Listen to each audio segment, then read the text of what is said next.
हैं, अलग अलग होते हैं। तो हम इनको कंपेरेटिवली स्टडी करेंगे, वन बाय वन कंपेरेटिवली देखेंगे कि क्या इनमें फर्क है, और साथ ही साथ हम इसकी कुछ प्रॉपर्टी भी डिस्कस करेंगे। So we now see that some properties as well as their classification on the basis of a crystal structure. Now see that first property, इस तरह हम कॉलम में स्टडी करेंगे या आपको बुक में भी दिया गया कंपैरेटिवली स्टडी।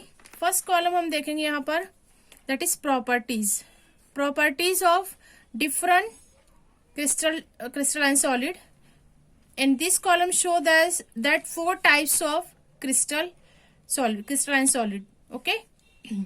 पहली प्रॉपर्टी हम डिस्कस करेंगे, that is also called as a constituent particle or particles of unit cell. Particles of unit cell, ठीक है, इसको हम सिंपल वर्ड्स में कह सकते हैं कॉन्स्टिट्यूएंट पार्टिकल।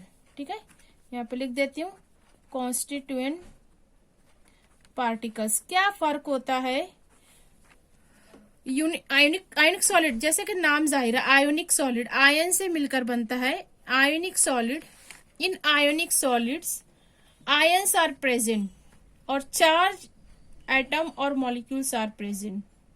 ठीक है, in ionic solid charge species, और इसको हम कहते हैं may be cation, that means positive charge, और may be anions negative charge. ठीक है, आयोनिक सॉलिड के कॉन्स्टिट्यूएंट पार्टिकल होंगे केटायंस और एन आयंस, आयन से मिलकर बनेगा ये सॉलिड।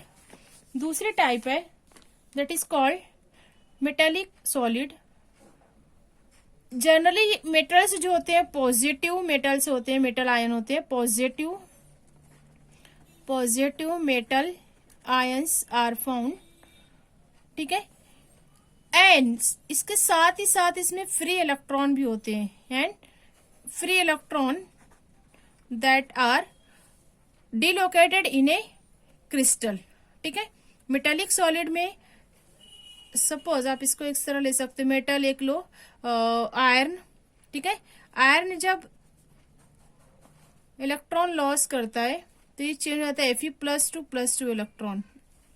ठीक है, this is called positive metal, this is the free electron. Copper की आप एग्जांपल ले सकते हो, एल्यूमिनियम।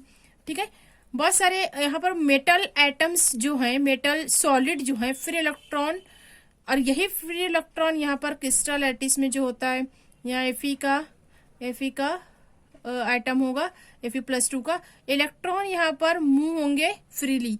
यही जो होता है ये कंडक्शन के लिए रिस्पॉन्सिबल होता है, कंडक्शन दैट में इलेक्ट्रिसिटी के लिए।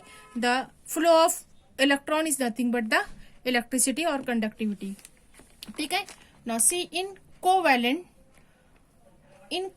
Compound they are non-metal atom constituent particle क्या होते हैं, उसके अज्जा क्या होते हैं, नॉन मेटल एटम होते हैं कोवैलेंट सॉलिड में। Okay, now in molecular solid में हम देखेंगे, चूंकि मॉलिक्यूल से मिलकर बना है तो यहाँ पर एटम हो सकता है या मॉलिक्यूल्स। ठीक है, इनसे मिलकर बनता है मॉलिक्यूलर सॉलिड। ठीक है, ये फर्स्ट प्रॉपर्टी जो कि हमने डिटेल में देखा कि कॉन्स्टिट्यूएंट पार्टिकल क्या होते हैं इन चारों टाइप के क्रिस्टलाइन सॉलिड में। सेकंड के बारे में हम देखेंगे, second property we discuss here, that is called forces of attraction और बॉन्डिंग फोर्सेस भी आप इसको कह सकते हो। Second property that is bonding forces.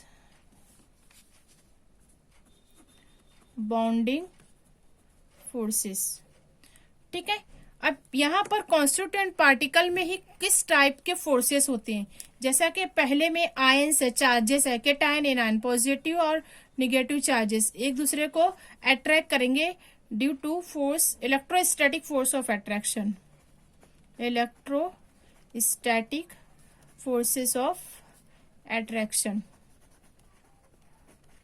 in ionic solid bonding forces कौन से हो, किस तरह के कैटायन एनायन एक दूसरे से जुड़े होंगे। यहाँ पे चूंकि आयंस है इसलिए अपोजिट यहाँ पे एक दूसरे से अट्रैक्शन रखेगा, that attraction is called electrostatic forces of attraction.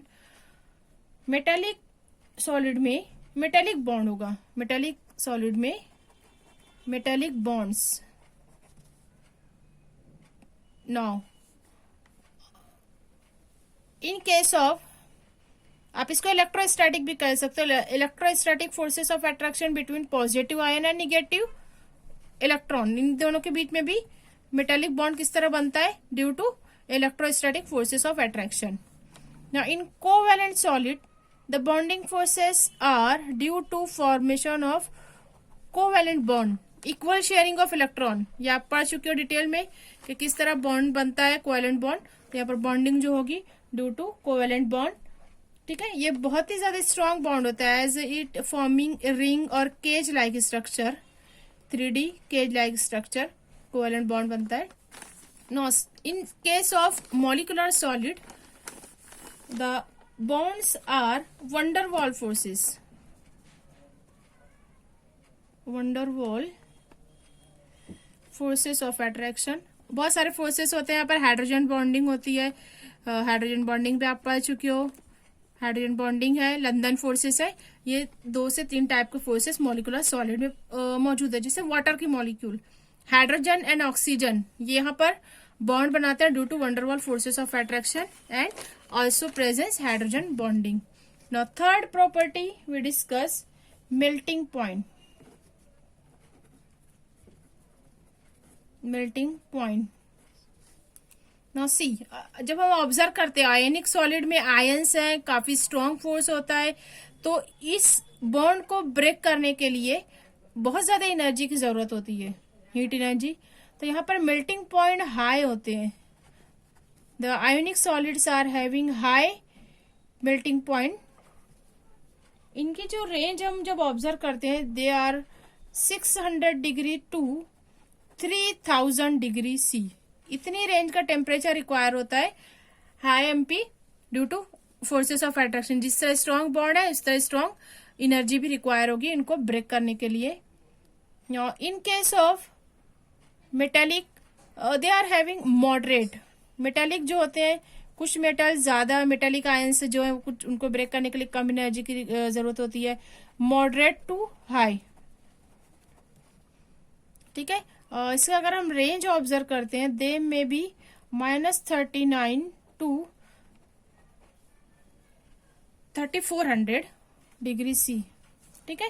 They are moderate to high melting points. Now in case of covalent solid they are having very high melting point as compare to ionic solid and metallic solid, they are having very high melting point. क्यों ऐसा होता है? Covalent solid, इनमें तो bond जो है covalent bond है, इतना ज्यादा स्ट्रांग नहीं होता है as compare to ionic bond, but they require more energy to melt और break the bond, okay, because here presence of some inter ionic forces, molecule एक दूसरे से जुड़े होते हैं, रिंग लाइक स्ट्रक्चर होता है। जैसे आप इसके एग्जांपल ले सकते हो, डायमंड है, सिलिका, इनका जो रेंज होती है that range from 1200 to 4000 degree C, 4000 तक होता है इनका मेल्टिंग पॉइंट। इसकी बेस्ट एग्जांपल आप डायमंड ले सकते हो, क्योंकि उसमें जो होता है केज लाइक, जैसे मैंने बताया काफी रिजिड होते हैं, रिजिड केज लाइक स्ट्रक्चर, चारों तरफ से मॉलिक्यूल या आइटम जो होता है वो बॉन्डिंग से घिरा होता है, ठीक है। इसके लिए ज्यादा एनर्जी रिक्वायर होगी इसको बॉन्ड को ब्रेक करने के लिए। Now in molecular solid they are having lowest as compared to ionic, metallic and covalent, the molecular solids possess very less melting point. इसका रेंज होता है -272 डिग्री टू 400 डिग्री, काफी कम होता है। इसके आप एग्जांपल ले सकते हो, वाटर मॉलिक्यूल जो कि 100 डिग्री पर बॉयल होता है, आइस की एग्जांपल ले सकते हो, उसको मेल्ट करना है तो कार्बन डाइऑक्साइड, ये भी मॉलिक्यूल की एग्जांपल है, sulphur, phosphorus, chlorine gas, methane gas, hydrogen gas, बहुत सारे आप इसमें मॉलिक्यूल के एग्जांपल ले सकते हैं. These are the examples of molecular solid. Okay, now see that what are the next property, that is conduction. अब यहाँ पर हम अगली प्रॉपर्टी को डिस्कस करेंगे, that is a conductivity. Fourth point, conduction. Conductance के बारे में हम जब ऑब्जर्व करते हैं तो ionic solids are good conductor in molten state.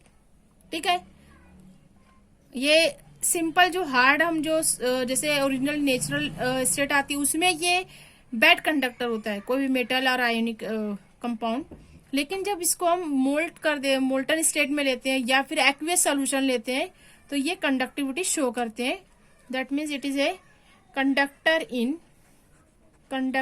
In molten state और एक्वियस सोल्यूशन. इन एक्वियस सोल्यूशन, एक्वियस स्टेट में ये जो होते हैं कंडक्टिविटी शो करते हैं. जैसे सोडियम क्लोराइड, इसके आप एग्जांपल ले सकते हो. NaCl, नमक जो है, इसमें से कंडक्टिविटी आप इलेक्ट्रिक करंट नहीं पास कर सकते हो, कंडक्टिविटी नहीं शो कर सकते. लेकिन अगर इसको वाटर में डिसॉल्व करते हो तो जो इसका सोल्यूशन बनेगा वो कंडक्टर हो सकता है, कंडक्टर होता है, हो सकता है नहीं होता है. ठीक है, दूसरे आप एग्जांपल ले सकते हो, may be calcium fluoride CaF2, may be potassium chloride, may be zinc sulphate. बहुत सारे एग्जांपल है आयोनिक सॉलिड की. Okay, now see metallic solid. Metallic solids are good conductor. इसमें सबसे ज्यादा कंडक्टिविटी शो होती है. This is show a highest conductance. Okay, और इसको सिंपल वर्ड में आप कह सकते हो गुड कंडक्टर होते हैं. ये good conductor of electricity, good conductor of electricity. Now see covalent compounds, they are non conductor. जैसा कि आप सभी जानते हो ग्रेफाइट इसके एग्जांपल है, नॉन कंडक्टर. ठीक है, और इसको इंसुलेटर भी आप कह सकते हो. Now see in case of molecular solid they are bad conductor और इंसुलेटर. ओके, नाउ हम इसके एग्जांपल देखते हैं मेटालिक सॉलिड की. बहुत सारी आप एग्जांपल ले सकते हो. कोई भी मेटल हो आप, Fe, Zn, copper, aluminium, sodium. Okay, covalent compound, सारे जो आपके कोवैलेंट कंपाउंड होंगे, diamond, silica. Okay, these are the molecular covalent solids. Okay.